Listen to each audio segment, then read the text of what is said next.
Hello, welcome to episode 149 of We Have Issues. I'm Anthony. And I am Stevie Wildcard. Every week, Steve Wildcard and I get together and we do our best to take all of the various issues and problems that life throws our way. And you know what, Steven? I'm not going to focus on what we do with those. We throw those behind us and we don't look at them anymore. We face forward or we face the risk of shock and damage. If we turn around and look at them, we'll turn into a pillar of salt. It's just what will happen.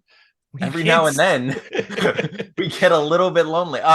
So we don't focus on our issues. We don't turn around. We keep going forward. We try our best to get things done and, be creative and make books and, write things and draw things and try to make some progress in the world despite all the crazy nonsense that's going on day to day. Steven, most recently we've been working on a supernatural action horror comic book called Deathless. And Steven, we're on issue 2. We're so close to the finish line with this thing, and I'm just like chomping at the bit here. Like, how do you feel about it? I feel so good.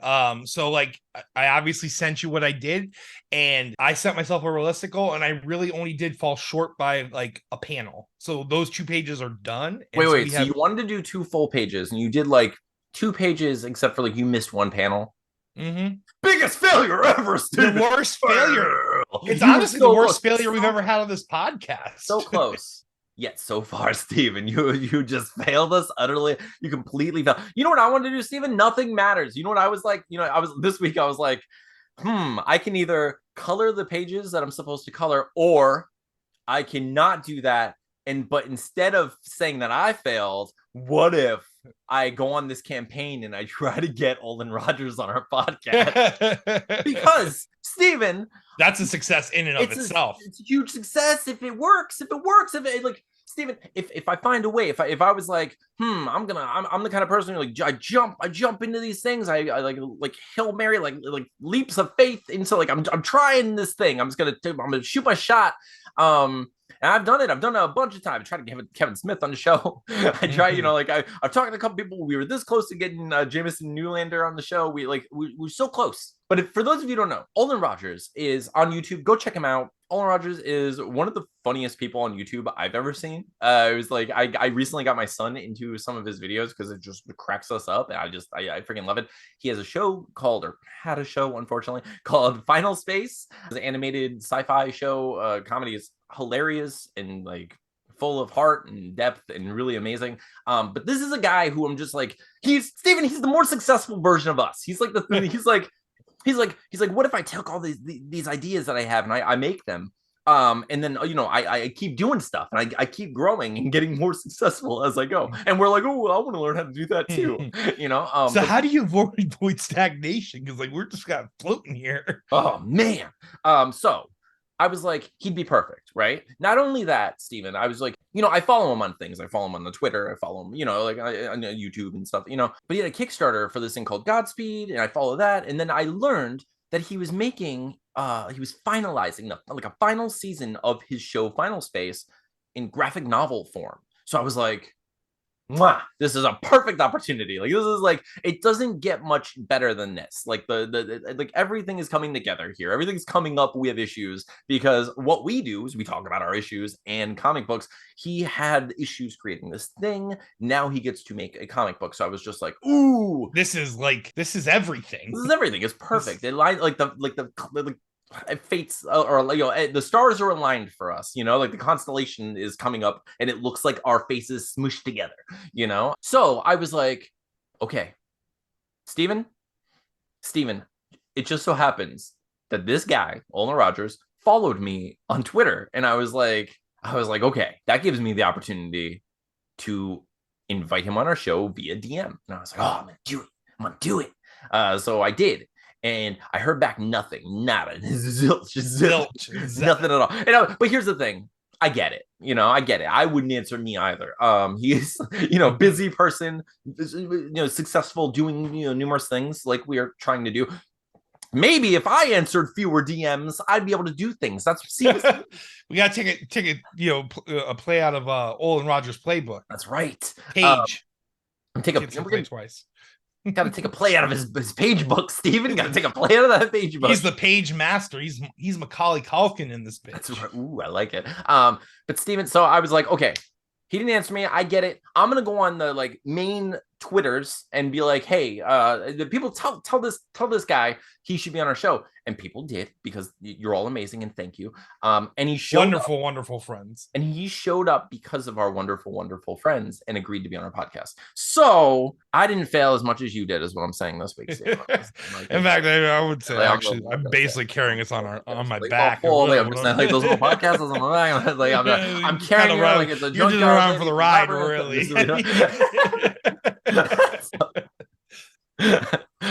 I like, one of my favorite things about doing this with you is like we've known each other so long, and like it's like nothing, you know. And like I know that you know that I love you, and like I failed so much this week. Like I should have colored more, and I did not. I would have failed your time, you know. But I like, it's a fun bit. Everyone, shut your mouth. Let's celebrate Olan Rogers. Anthony does not keep me in his basement fed strictly with great value Cheetos. That's not like what he does. Like, I afford the real Cheetos, and he gets the real ones. Granted, they're puffs and not the crunchy ones, but you know what? We don't split hairs in the basement. That's true. Well, what I do is I split the puffs so you feel like they're Cheetos, like crunches. That's it. What he actually does is he takes the puffs and he like mashes them down as hard as he can to like basically like make the Cheeto like crunchies. I do. It's just like coal and diamonds, really. You crush a puff. I let him lick my fingers after I eat the Cheetos. That's honestly the basement people and I's favorite thing is the dust licking. It's almost like a salt lick for deer. He just like he has these like 5 holes. He puts his 4 fingers and thumbs through, and like you'll get this. It's like a glory hole for fingers. We call it the Cheeto hole. The Cheeto. So I was like, how many panels did you do this week? And he's like 9. And I was like, you don't get all 10 digits, baby. And I hide that pinky. And our favorite thing to be is like, we're just like, before you lick, it's very key with us basement people. You got to say it's dangerously delicious, and then you just lick it, and like you lick the finger. Not a sponsor. Not yet. Sponsor. We're out to get you Cheetos. I mean, I feel like it's a good commercial, Chester. I feel like we nailed it. If you want, I love this, and I'm pretty sure we're gonna get a sponsor any day now when it comes to this stuff. Bones Coffee's like, I'll bite now. I want to. This is someone's gonna bite those fingers because they sound scrumptious, just delectable. So I was out there making these big businessy moves, Steven. I'm making businessy moves, but as Cardi says, money moves. Yes. But thank you. Thanks to all of our like amazing colony friends for going out and like, you know, just putting forth the effort and, you know, reaching out and doing that for us. It really does mean everything. And it like, you show up for us all the time. And that's why when you have questions for us, we show up for you. It's that simple. So we're here this week. Every once in a while, Steve and I, we answer questions from the colony. Questions from the colony. They are legendary people, and they have questions for Coacula's men. Questions for the colony.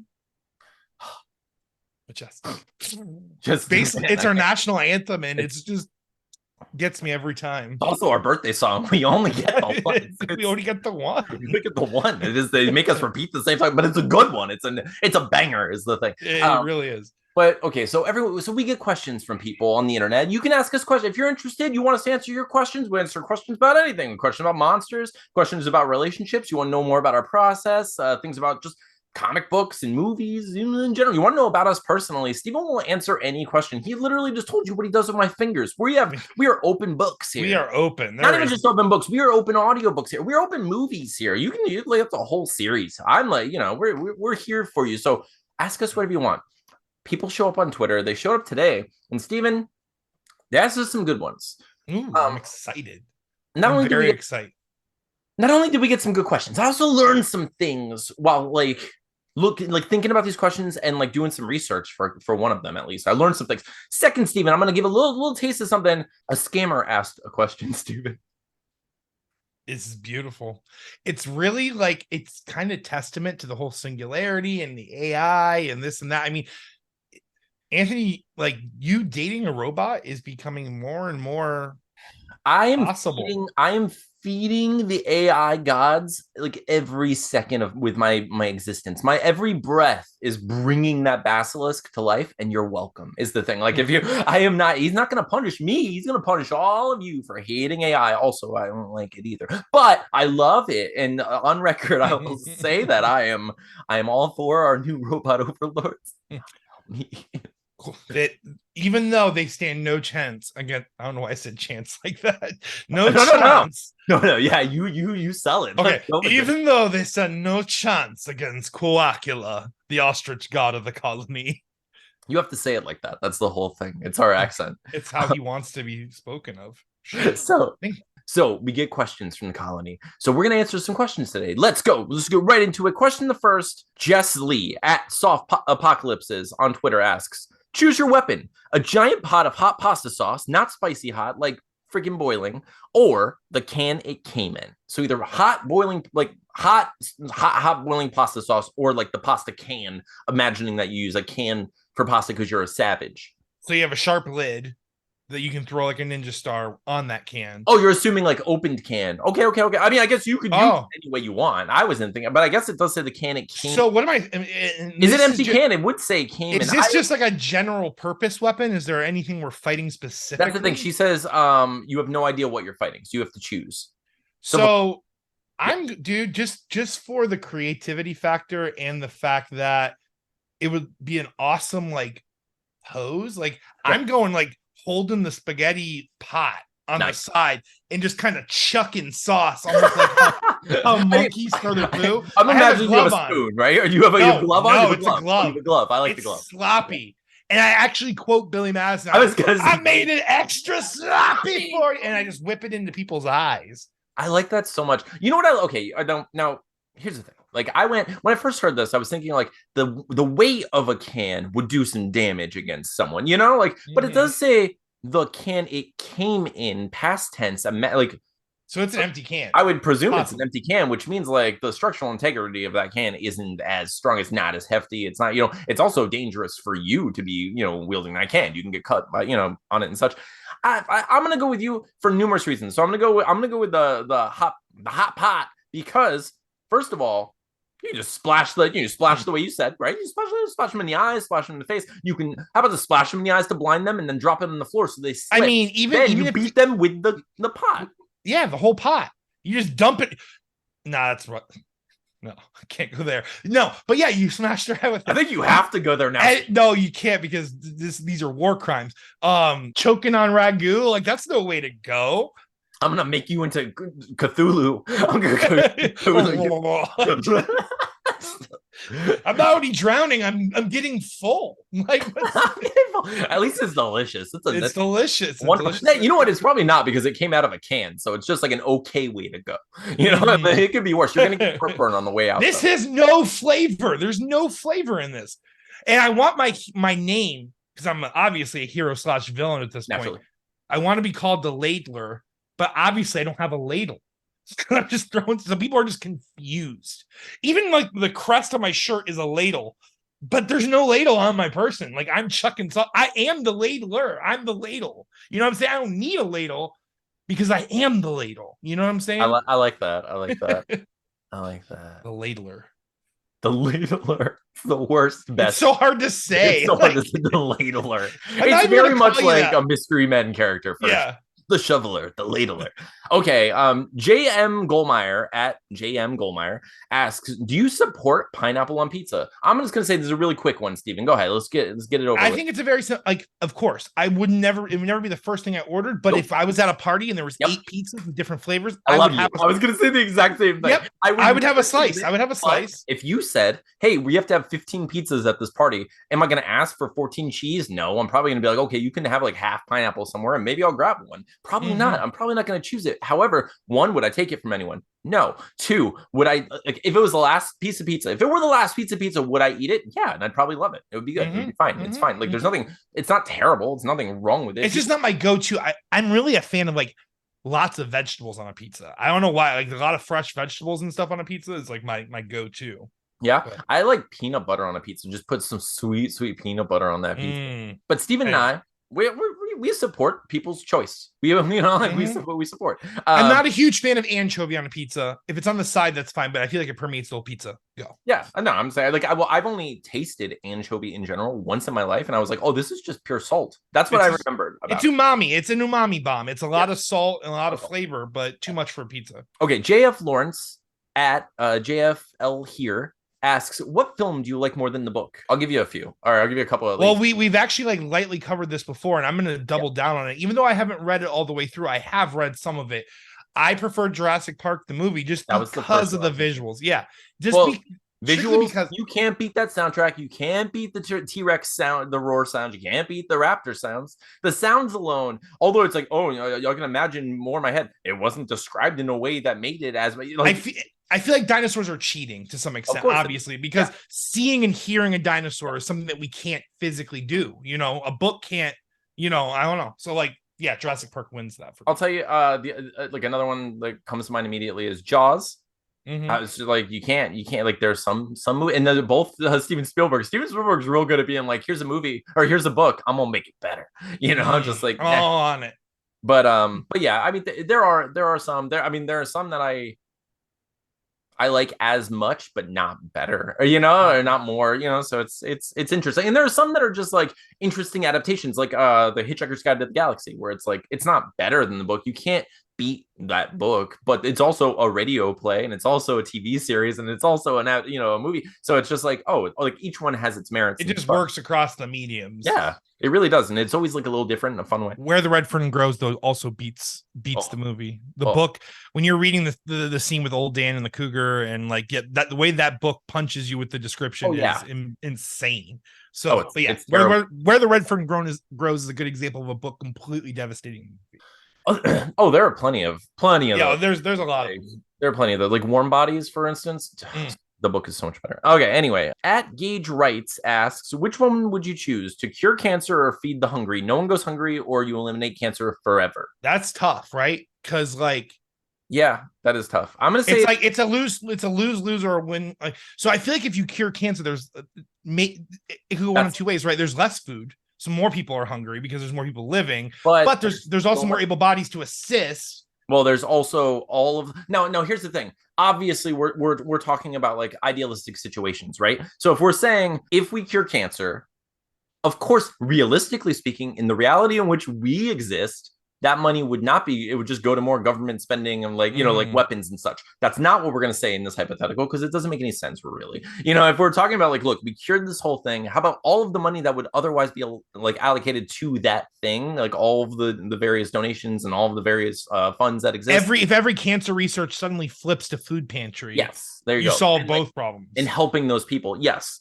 Because I mean, there's so many, but yeah, and it's so many people. It's so many people that are affected by that and are killed by that. So you're already cutting out a huge percentage of death in general. Whereas like hungry people, it's I'm sure the numbers are really close. Cancer is like leading cause, one of the leading causes of death in America, though. So like, I don't know. That's just tough. Steven, we have a real tough, real like hard hitting question right here, and I need you to answer this. So Tom Armbruster at bass player 5150 asks, is there a 6-foot bat in Gotham City? And if so, is he on the police payroll? And if so, what's he pulling down after taxes? Well, word on the street is that he doesn't even need to be on the police's payroll.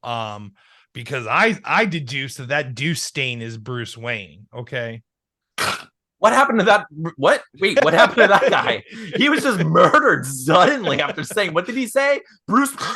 Oh my God, that guy was also Batman. Why did you kill him? Batman. What's your vested interest in this? No one talks bad about Bruce Wayne. I like Bruce. Bruce is a good guy. He's a good guy. And I do a lot of bad things around here. Where are they? I mean, I know, like, obviously, this is like very canon to DC. But the reason no one can tell that Clark Kent is Superman is because every time someone says, "Hey, aren't you Superman?" he throws him in the sun, and everyone around them goes, "Who?"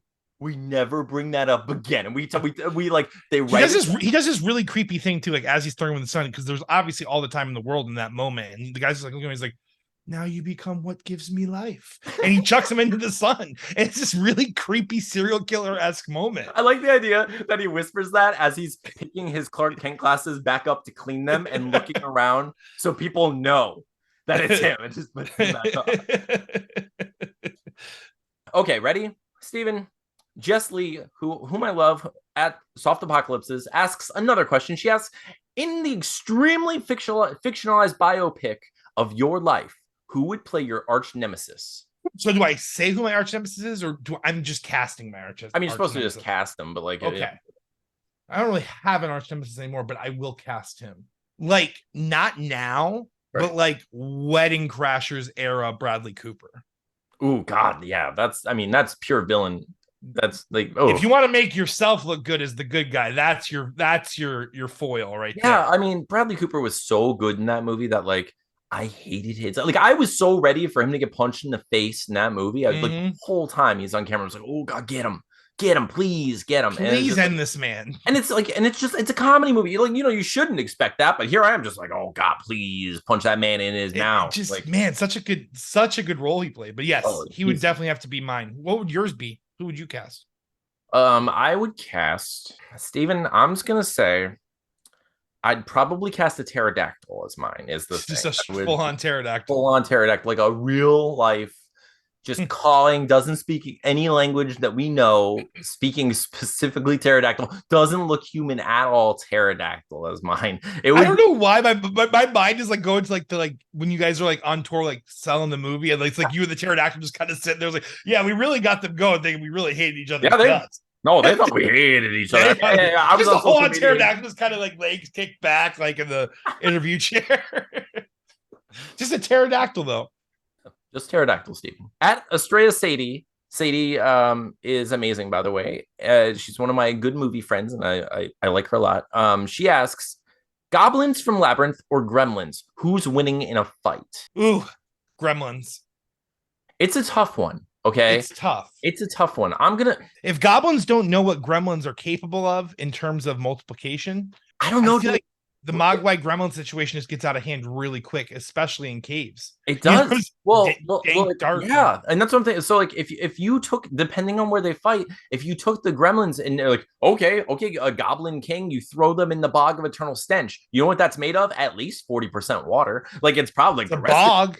Sure, but it's a bog. There's bogginess in there. There's a liquid. There's liquids of sorts. It's water. It's they're going to start multiplying eventually. Now, they might sink to the bottom. Some gremlins will drown as they're propagating, but they're going to continue to just a horde of goblins. It's like, yeah.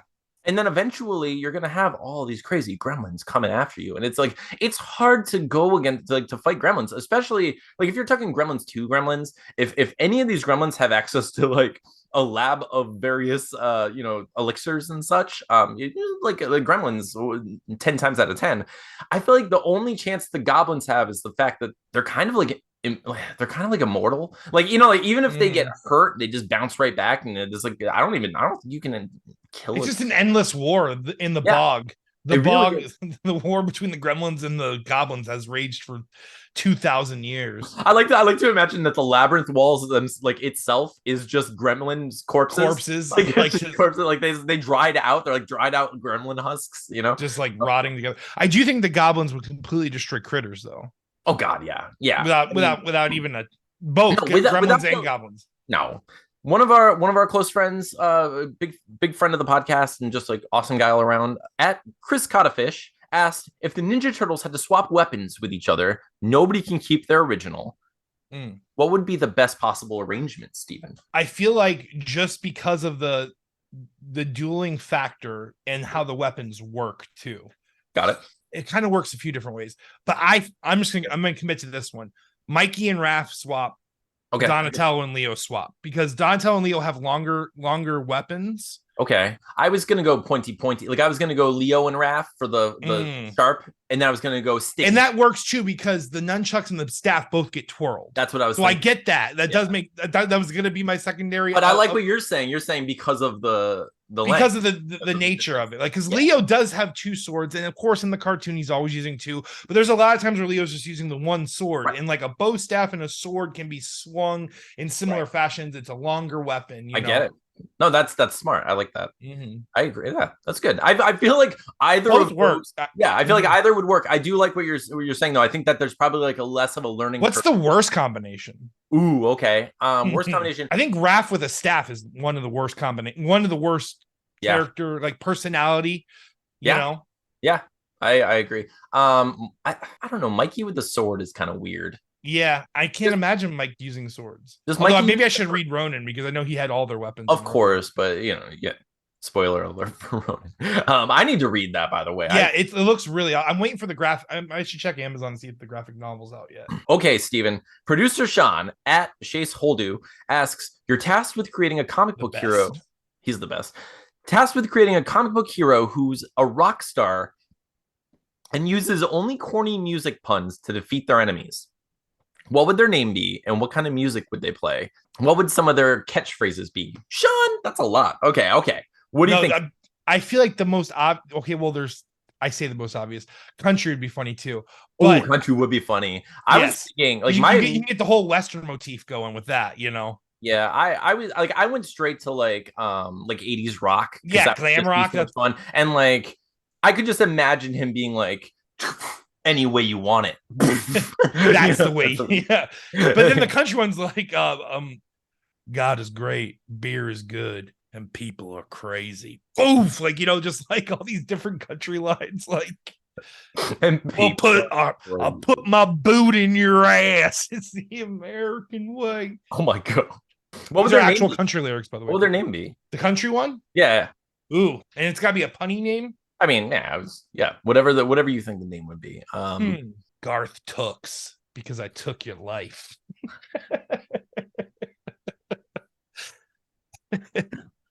Garth Dun Tooks. Garth Dun Tooks. All right, let's see. Kayla Fussell, the Mango, asks, what's your favorite Power Rangers villain? Well, Kayla. Pretty good one.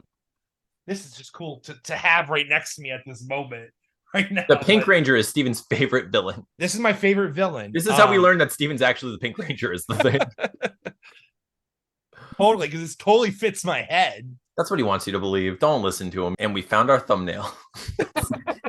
My favorite villain is actually when he's not campy, because Goldar is Goldar's scary, man. Like Goldar is like a powerful being, but they like obviously camp him out and make him really whatever. But I think Goldar is one of my favorite villains. Like when he's like Goldar, when he's strong Goldar, well, you know, he also just looks awesome. You know, like I feel that way about a lot of the Rangers villains. Honestly, like Lord Zed looks freaking awesome. Like he's an inside out man, the cool inside out man with like the cool brain situation with the metal. Like it all works together so well. There was a lot of cool ones too. There was the one that was like swallowing him whole, the big blob looking guy. Oh yeah. He's like a frog, I think.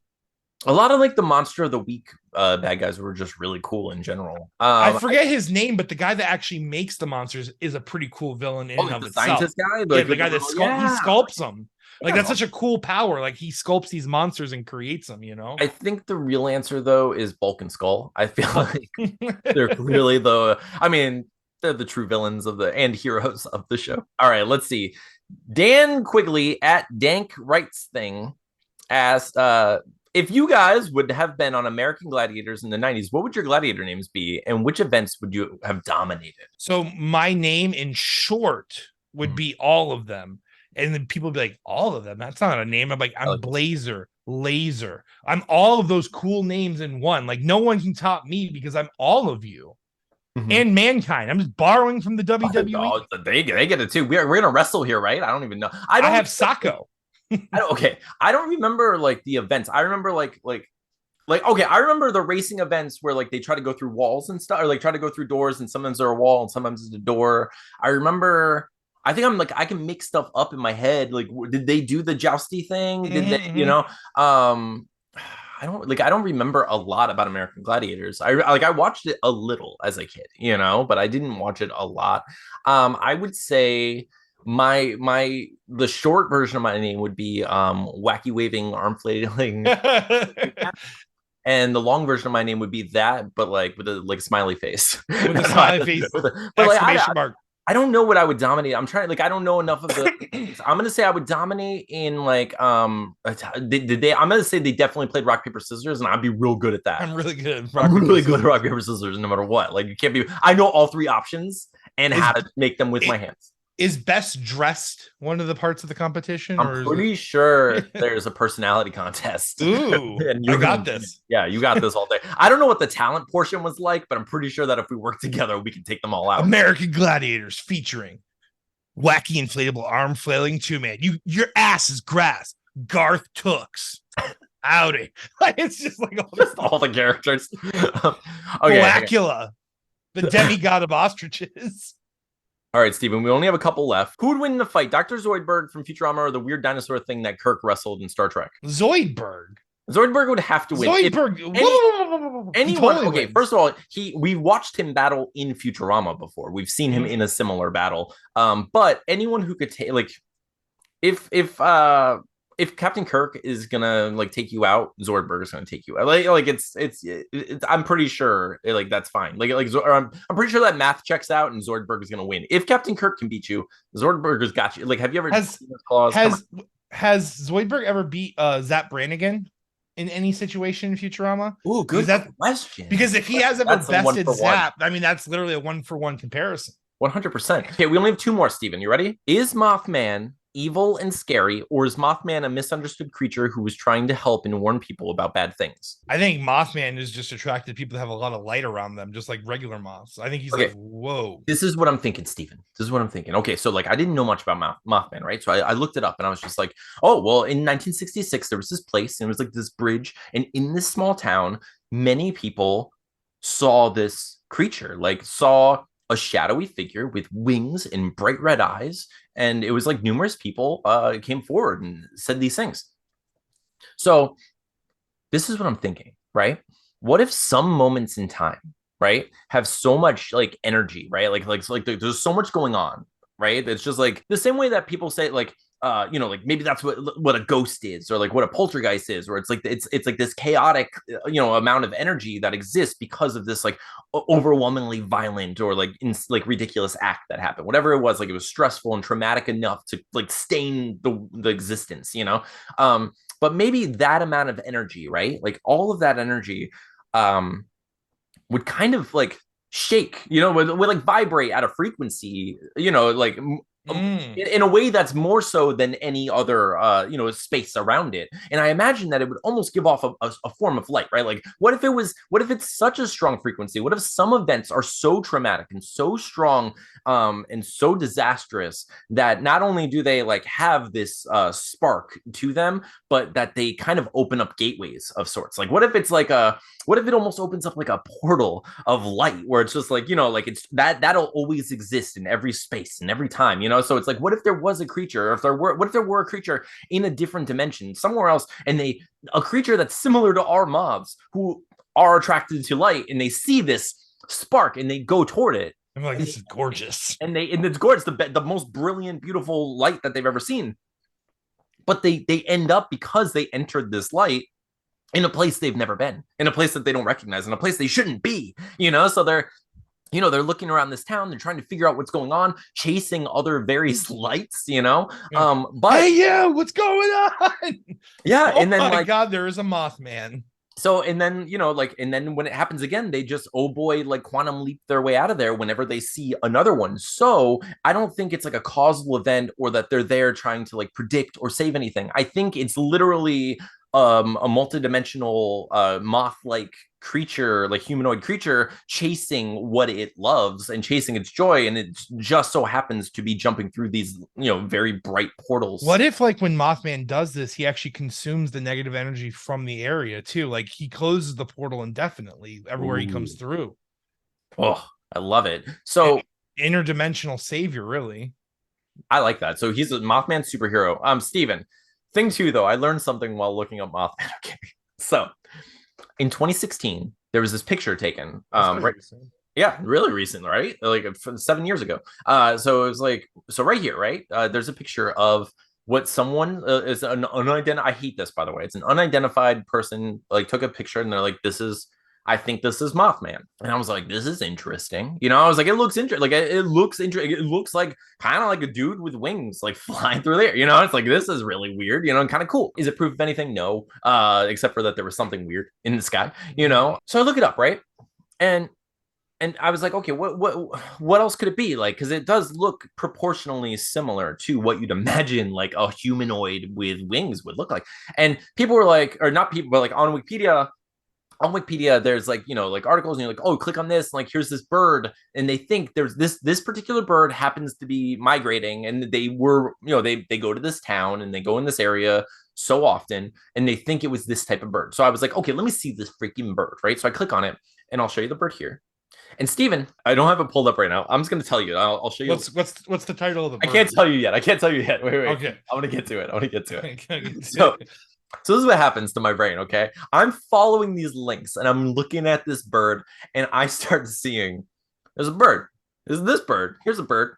And almost every picture, this bird is just pooping. And I'm like, so I start cracking up. I'm just like, why? No one can ever get a picture of him not pooping. Like I was like, tried. They keep trying. This is like it's a cryptid in and of itself. I'm following the Mothman trying to figure it out, and I'm like, why is this pooping bird a thing? It just shoots their mating ritual. They actually have video of them like mating. It's just poop everywhere. It's so funny. So I was like, why? So I'm just going picture to picture, and I'm seeing all these pooping birds. And I was like, what is this bird? So I go to the Wikipedia page of the bird, and Steven, it's called a shite poke. Because when it's poked or provoked in some way, it craps itself. It just It's so good. I was just like, what? And whenever we see the Mothman, there's always a foul smell, like the sulfur of hell seeping up. Like it's just like bird crap. All right, Steven. So we only have one more question. Last question, and I saved this one for last, specifically for this reason. So Liana at Hoffman Louisiana asks, well, why are you stealing our money? As you already know, there is nothing you can do other than saying a few words that aren't even real. That's the question from this person. Now, if you've made it this far in our episode, first of all, thank you. Second of all, this is going to be hilarious.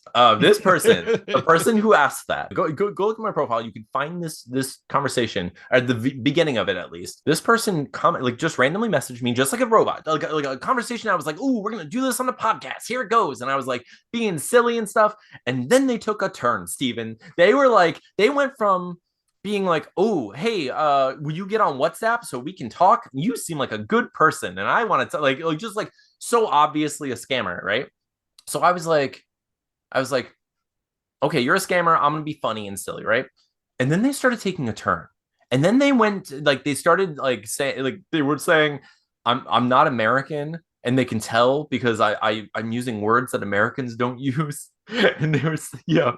And but then they were accusing me of being a scammer. And I was like, I love this so much. This is crazy. This is a profile, by the way, that's not, and then normally, historically speaking, these profiles are almost always within the last few months. You can see they were always created. Like anytime it's a bot or scammer, it's like last few months. This person's had this profile since 2009. So I don't know what's going on.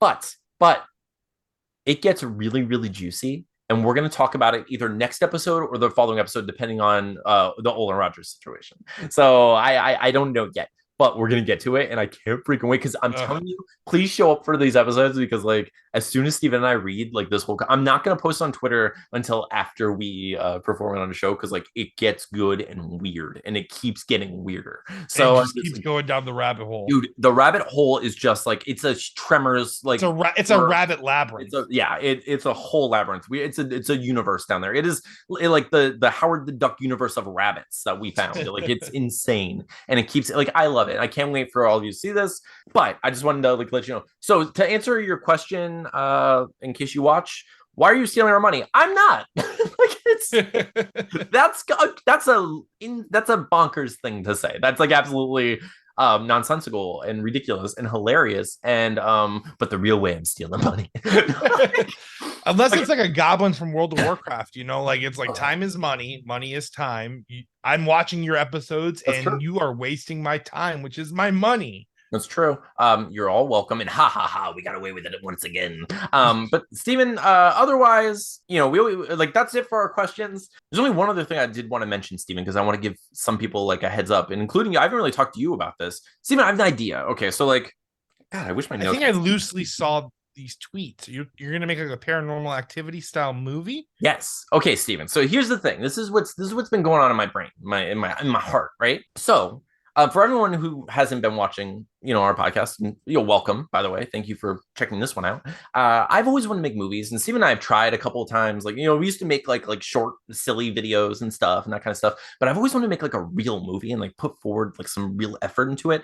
Recently, that was like reawakened. And I tried to I wrote a short screenplay and I entered in a contest and all this, and we've been talking about making that movie, right? And I've been getting really excited about it. So I'm just like, oh yeah, we're gonna make Stakeout. But the more I think about it, the more I get nervous, and I'm just like, okay, well that's a big production with like other people involved. I'm gonna need someone else to run the camera, and I'm gonna need like vampire. Like we're gonna need several actors. We're gonna need lights. It's gonna be outside makeup. It's gonna be outside in the dark. It's a lot to deal with for like my first attempt at filmmaking. So what my plan is, so what I was thinking is I wanted to come up with an idea that I can make just by myself that would be like a movie, just a movie, like a feature length movie, but like a small movie, like something that's really easy to shoot, something that I can make in my own house, that I can just do, and that way I can edit it, work on the music, figure everything out, see if I can like feel comfortable and confident about the product, and then figure out how to get it out there and like put stuff, and that way when we do our actual movie, I feel more confident like with other people around, so I don't feel like a goober. Like, because that's my big fear. My fear is like I'm gonna have other people around counting on me to know what I'm talking about, and I'm gonna be like, oh, I don't know, but maybe we're learning together, folks. We're learning together, and like Steve and I, like we both kind of have the I think you agree, like we share we're kind of pushovers sometimes with certain things, right? Mm-hmm. Like even if I have like a really passionate like opinion about something, if someone's like, yeah, but wouldn't it be cool if we shot it from here, or says something like that, I feel weird, like this weird like just need to make them happy, but also just not have that confrontation. Like I want to avoid those things. So like there's a part of me that's like, I want to have the confidence to go in it and be like, hey, no one feels the need to suggest these things unless they're, like it is a collaborative effort. But I don't like, I want it to be as concise and like just planned as possible, So like I want to know what I'm doing going in. So I come up with this idea, right? And I think I can pull it off. So I think I can pull this off. My idea, and it's so we do these episodes every week, and some of them are like an hour long. And I was like, a movie's only an hour and a half, right? Like it's true. A movie's only an hour and a half. Some of our episodes are almost a feature length movie, which is like, thank you so much for all, for watching this, all of you. And like it's amazing. But like a movie's an hour and a half. Like I've watched movies with the movie club, and they're an hour and 20 minutes, like you see movies, it's like, so anything I make that's relatively an hour and a half ish is a feature length movie, So I had this idea, right? And I was like, I've never seen like a personal story, like a one person's story of them dealing with a potential alien abduction, right? Like, so this is what I'm thinking. So like my character, it would be based on like a real dream that I had. Like, and I might have talked about it on the podcast, but like I had dreams a couple of nights in a row that I was going outside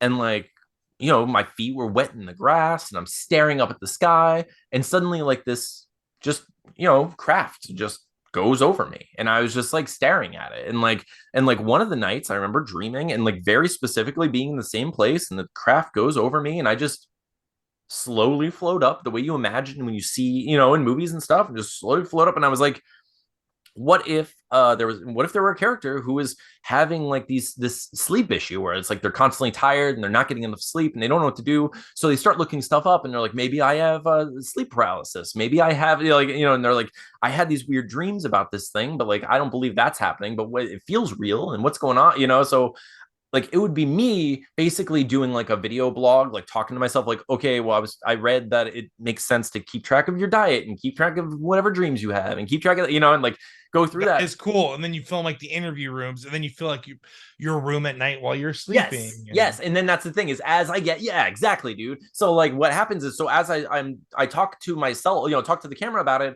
and then I'm like, okay, so, day one, and then like day two, I could be like, or not day two, but like, so what happens is, I I have one of those dreams, right? And then the next day, my feet are wet. Like I wake up and my feet are like saturated. I have like grass stains on my, my pajama pants. And I'm just like, I'm getting up in the middle of the night and I don't remember it. It's just like, this isn't okay. So I start filming myself when I sleep, and then you see that like I do get up in the middle of the night and like what's going on. And then like suddenly I go back to bed. And the next day I realize like I can only sleep on one side and I feel like something's wrong with my side. And it turns out like there's something in my skin, because like if you ever go down the rabbit hole of potential alien abductions, like you'll find people with like metallic fragments in their skin where they're like, where did this come from? And it's like, what are they doing with this? Is it some sort of tracker? Is it some sort of thing? Has it always been like, it hasn't always been there? What is, so I get this thing out and so then I'm like, okay, well, if I'm going outside and I can't stop myself from going, I'm going to lock my doors. I'm going to do everything I can. I'm going to put cameras up outside, which by the way, there are cameras outside my house. So I can already use those cameras if I want. Like I can, I have it all set up, or I can fake it, it's easy enough, but I wanted to, so that way I have this camera, I have the outside cameras, and then I can just make a story with that. Dude, and that's pretty awesome. Yeah. And then it's simple enough. And I don't want to give away the ending and stuff, like like I don't want to tell everyone how it ends and like what's going to happen, but I do want it to feel like really just like low key, just like a cool but kind of creepy like guy talking to himself about this weird thing he's going through. But then at the end, I want to show some stuff that gets like, oh my god, like I'm gonna take off my pants. Payoff. I'm gonna like no. That's the thing, Anthony. We show it. We show all of it. So full penetration.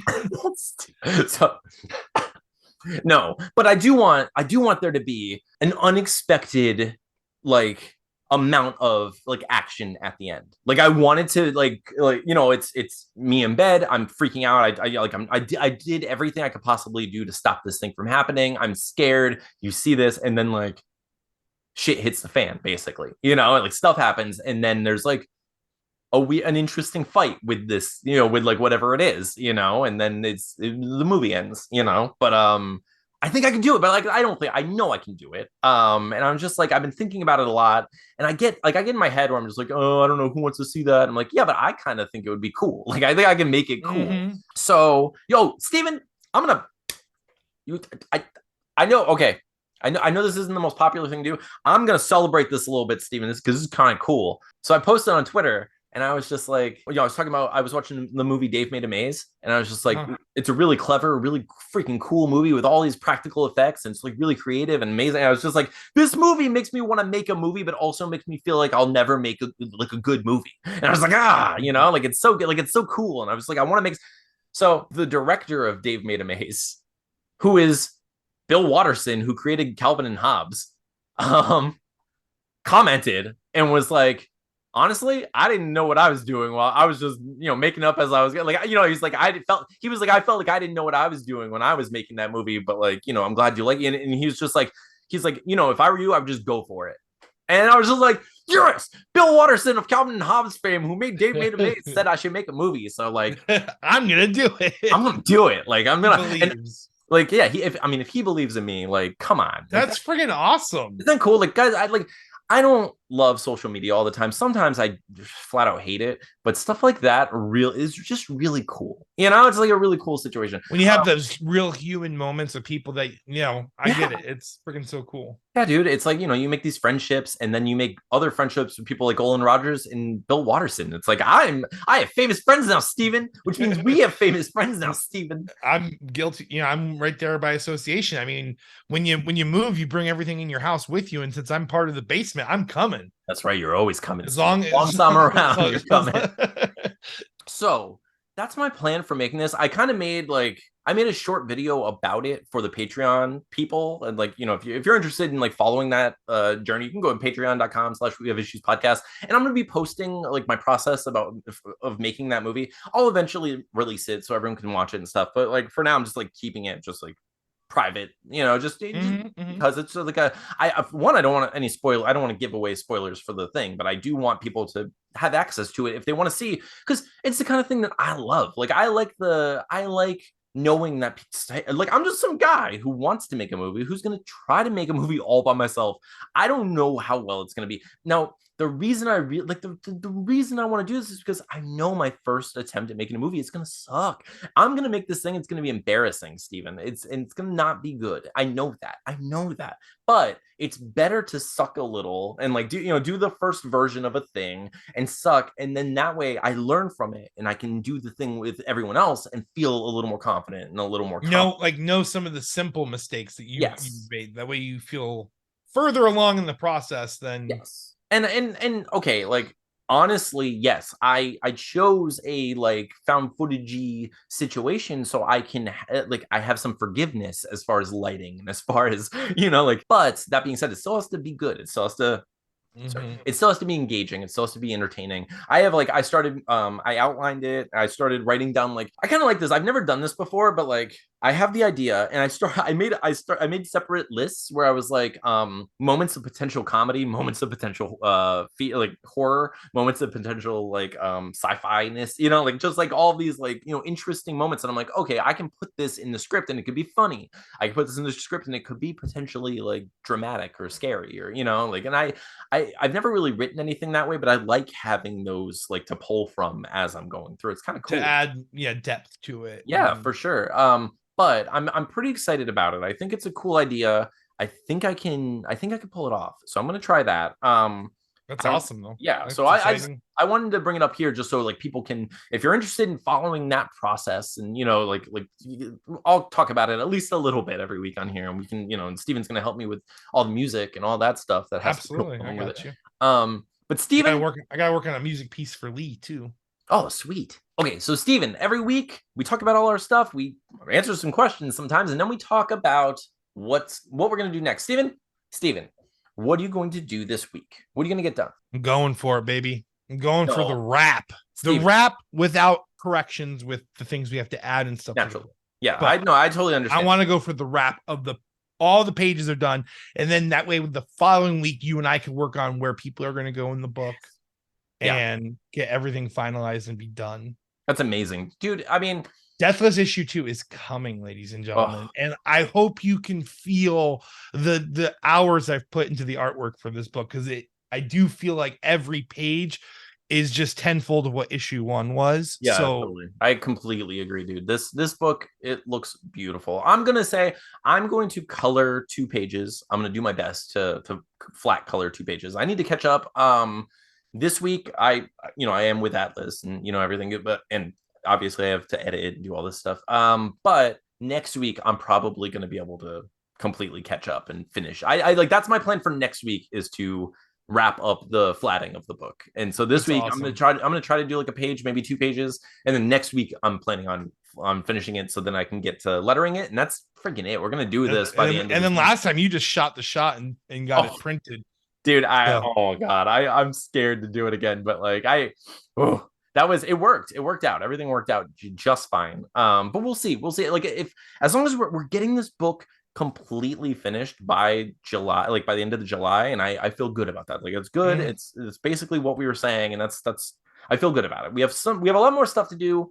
It's still up in the air. We're gonna try our best, but like, everyone just stay tuned. We're gonna. Which actually, I do want. Maybe you can put a poll on the We Have Issues podcast page on Twitter. I'm not sure whether we go for the Game Dragon shirts. Do we go Game Dragon logo, or do we go like the cover, like cool artwork of what's in the book?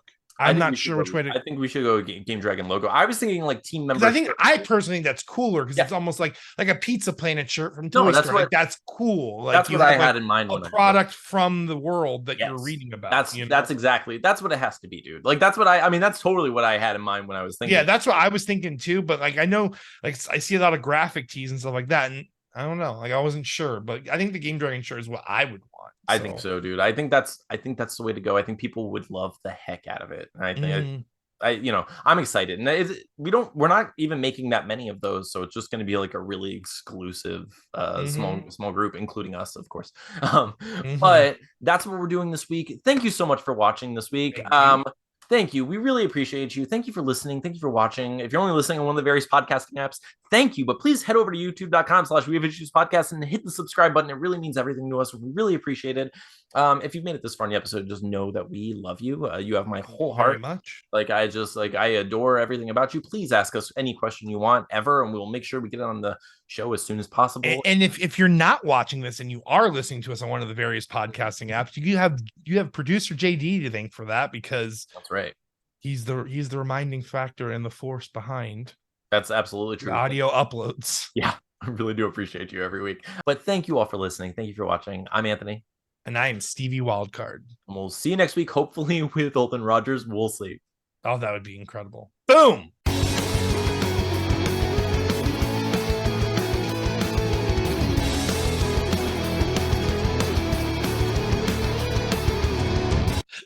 You're always gonna come when I'm around. Like the Sweet Todd. It's not like the other kind, but like following. Steven. Okay. Oh, and E, not you. So sometimes you. It's kind of like why. I'm sorry. A lot of you, for being real.